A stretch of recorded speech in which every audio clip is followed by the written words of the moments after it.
Apa lagi sing digawa rek sakmene mben iki? Isine alas.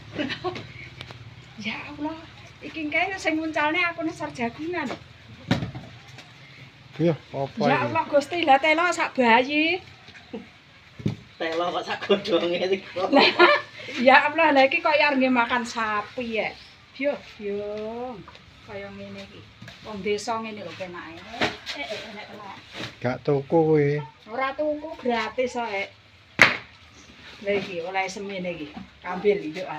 Alhamdulillah oleh rezeki. Lah iki. Bayo bakul kambil. Piye, lah iki kok isih iki piye lho ceritane iki? Batekan kena iki tesan. Ora kena. Nah. Yo, lah iki enek kulupane neh. Kuwi apa nah iki? Lah. Bekas sapa neh lho iki. Lah kok ya telone ijik.